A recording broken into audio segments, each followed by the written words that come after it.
Hello, जय हिंद दोस्तों आज हम लोग देखने वाले एसएससी जीडी परीक्षा 2024 के लिए पिछले वर्ष जीके के पूछे गए महत्वपूर्ण प्रश्नों को। दोस्तों ये प्रश्न बार बार पूछे गए हैं जीडी के एग्जाम में, तो आइए दोस्तों देखते हैं। और दोस्तों चैनल पे अगर आप नए हैं तो चैनल को सब्सक्राइब कर लें, क्योंकि आपको डेली हिंदी और जीके की वीडियो मिलती रहेंगी और प्रीवियस ईयर्स क्वेश्चन। ओके दोस्तों, तो आइए दोस्तों देखते हैं। पहला प्रश्न है दोस्तों, मुगल शासकों की दरबारी भाषा क्या थी? अरबी, उर्दू, फारसी, हिंदुस्तानी। तो इसका आंसर क्या होगा? इसका आंसर होगा दोस्तों ऑप्शन नंबर सी, फारसी। और मुगल वंश का संस्थापक कौन था? तो बाबर था। और दोस्तों अगली बार पूछा था बाबर के पिता का क्या नाम था और बाबर के माता का क्या नाम था। तो बाबर के पिता का नाम क्या था? उमर शेख मिर्जा। और बाबर की माता का नाम कुतुबुन्निगार खानम था। ओके दोस्तों, अगला प्रश्न है, 1757 में प्लासी के युद्ध में सिराजुद्दौला के साथ किसने विश्वासघात किया था? सिराजुद्दौला के साथ किसने विश्वासघात किया था? ऑप्शन नंबर ए है हैदर अली, बी है मीर कासिम, सी है अवध के नवाब, ऑप्शन नंबर डी है मीर जाफ़र। तो इसका आंसर क्या होगा? तो इसका आंसर होगा दोस्तों option number D, Mir Jafar. अगला प्रश्न है, महात्मा गांधी जी ने करो या मरो का नारा किस आंदोलन में दिया था? रोलेट सत्याग्रह, नमक सत्याग्रह, भारत छोड़ो आंदोलन, असहयोग आंदोलन। तो इसका आंसर क्या होगा? तो इसका आंसर होगा दोस्तों ऑप्शन नंबर सी, भारत छोड़ो आंदोलन के दौरान। और भारत छोड़ो आंदोलन कब हुआ था? तो 8 अगस्त 1942 को। और दोस्तों कहीं कहीं आपको 9 अगस्त 1942 भी मिलता है। और दोस्तों इसे अगस्त क्रांति के नाम से भी जाना जाता है, भारत छोड़ो आंदोलन को। और इसका शुरुआत कहाँ से हुआ था? तो मुंबई के ग्वालियर टैंक से। ओके दोस्तों, अगला प्रश्न है, हमारे संवैधानिक इतिहास में 26 नवंबर 1949 एक महत्वपूर्ण दिन क्यों है? ऑप्शन नंबर ए है भारत ने इस दिन पूर्ण स्वतंत्रता की शपथ ली थी। ऑप्शन नंबर बी है इस दिन संविधान अंगीकार किया गया था।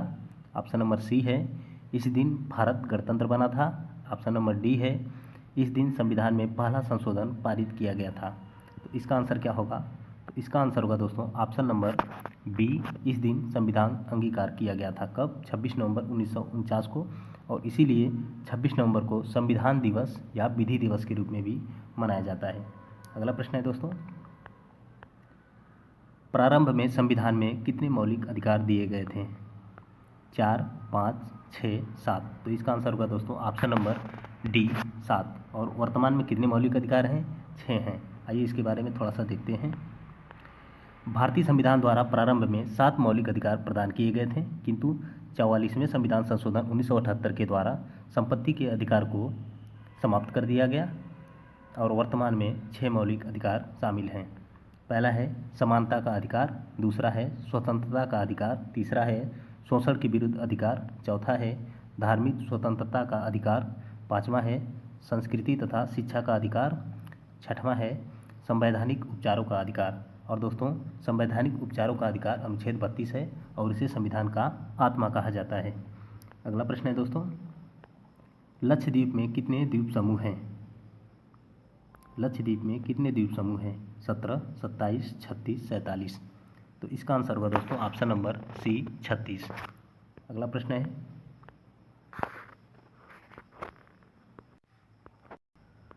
हिमालय की सबसे पूर्वी चोटी कौन सी है? नामचा बरवा या अन्नपूर्णा या कंचनजंगा या माउंट एवरेस्ट। तो इसका आंसर क्या होगा? तो इसका आंसर होगा दोस्तों ऑप्शन नंबर ए, नामचा बरवा। और दोस्तों माउंट एवरेस्ट को नेपाल में किस नाम से जाना जाता है? तो सागर माथा के नाम से। तो दोस्तों अगला प्रश्न है, कपास के उत्पादन के लिए सबसे अच्छी मिट्टी कौन सी होती है? काली मिट्टी, दोमट मिट्टी, पूर्व जलवाहित मिट्टी या कछारी मिट्टी। तो इसका आंसर क्या होगा? तो इसका आंसर होगा दोस्तों ऑप्शन नंबर ए, काली मिट्टी। काली मिट्टी को अन्य किस नाम से जाना जाता है? दोस्तों ये भी प्रश्न पूछा है जीडी के एग्जाम में। तो काली मिट्टी को रेगुर मिट्टी के नाम से भी जाना जाता है दोस्तों। और कपास का सर्वाधिक उत्पादन करने वाला राज्य कौन सा है? और काली मिट्टी का विस्तार सबसे अधिक किस राज्य में है? सबसे अधिक काली मिट्टी किस राज्य में पाई जाती है? तो महाराष्ट्र में। ओके दोस्तों, और कपास का सबसे ज़्यादा उत्पादन करने वाला राज्य जो है गुजरात है। ये भी प्रश्न कई बार एग्जाम में पूछे गए हैं। अगला प्रश्न है दोस्तों, निम्न में से कौन सा सुविख्यात पक्षी विहार हरियाणा में स्थित है? सुल्तानपुर, भरतपुर, राजाजी, सरिस्का। तो इसका आंसर क्या होगा? तो इसका आंसर होगा दोस्तों ऑप्शन नंबर ए, सुल्तानपुर पक्षी विहार हरियाणा में स्थित है। और भरतपुर कहाँ पे स्थित है?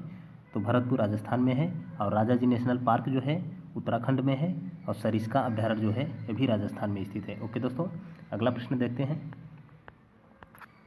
10 नंबर प्रश्न है, ब्रह्मांड में सबसे प्रचुर तत्व कौन सा पाया जाता है? सोना, ऑक्सीजन, कार्बन, हाइड्रोजन।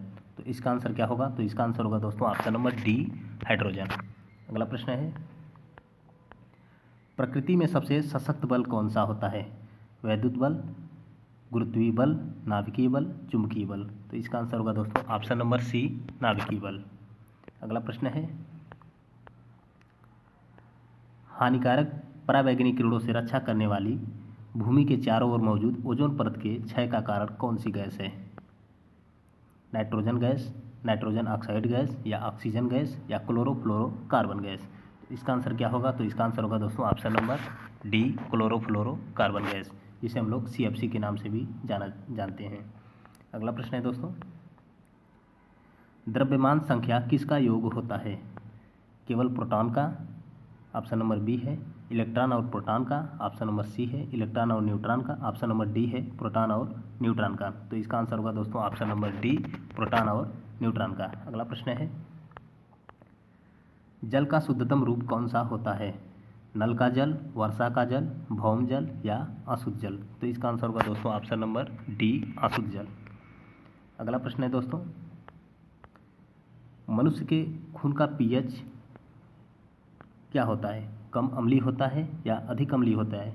कम क्षारीय होता है या अधिक क्षारीय होता है? तो दोस्तों मनुष्य के खून का pH होता है 7.4, 7.4। अर्थात अगर 7 होता है तो उदासीन होता है, 7 से ऊपर होता है तो क्षारीय होता है, 7 से कम होता है तो अम्लीय होता है। ओके दोस्तों, तो 7 से अधिक है तो क्षारीय है, लेकिन 7 से थोड़ा सा अधिक है इसलिए कम क्षारीय होगा। ओके दोस्तों, क्योंकि 7.4 है, 7 से थोड़ा सा अधिक, इसलिए कम क्षारीय होगा मनुष्य का pH मान। ओके दोस्तों, तो इसका आंसर होगा ऑप्शन नंबर सी, कम क्षारीय। तो दोस्तों इसी प्रकार की वीडियो पाने के लिए चैनल को सब्सक्राइब कर ले दोस्तों। आपको डेली SSC GD में पूछे गए प्रश्नों को हम कराते हैं। हिंदी की वीडियो अभी जल्द ही आने वाली है दोस्तों, चैनल से जुड़ जाएं। जय हिंद।